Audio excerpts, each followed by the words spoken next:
இந்த ஆட்சி வந்தவுடன் கொட்டி கிடந்த தங்கத்தை கட்டித்தங்கமாய் சுத்தப்படுத்தினோம். கொட்டி கிடந்த தங்கத்தை கட்டித்தங்கமாய் சுத்தப்படுத்தினோம். திருக்கோயிலுக்கு கிடைத்தது 1074 கிலோ தங்கம்.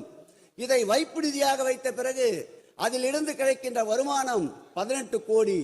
இந்த 18 கோடி 21 கோயில்களுடைய புனரமைப்புக்கு தற்போது பயன்படுத்தப்பட்டு வருகின்றது. மாண்புமிகு பேரவைத் தலைவர் அவர்களே, இந்த திட்டத்தை தொடங்கும் போது மாதந்தோறுமா வருஷந்தோறுமா ஆண்டிற்கு 18 கோடி 21 கோயில்கள் திருப்பணிக்கு செலவிடப்படுகிறது.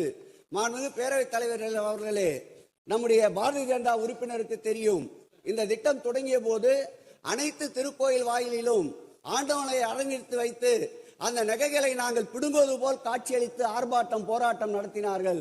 ஆனால் எங்கள் முதல்வர் அதை பற்றி கவலைப்படவில்லை. இந்த திட்டம் இறைவனுக்கு சொத்து சேர்க்கின்ற திட்டம், இதை நடத்துங்கள் என்று உத்தரவிட்டார். அதன் பலன் இந்த திட்டத்தில் இப்பொழுது சட்ட போராட்டம் நடத்தி அத்தனையும் தாண்டி விமர்சனம் செய்தவர்களிடம் புடம்போட்ட தங்கமாய் இந்த திட்டம் ஜொலித்துக் கொண்டிருக்கின்றது. இந்த திட்டம் மேலும் தொடரும்.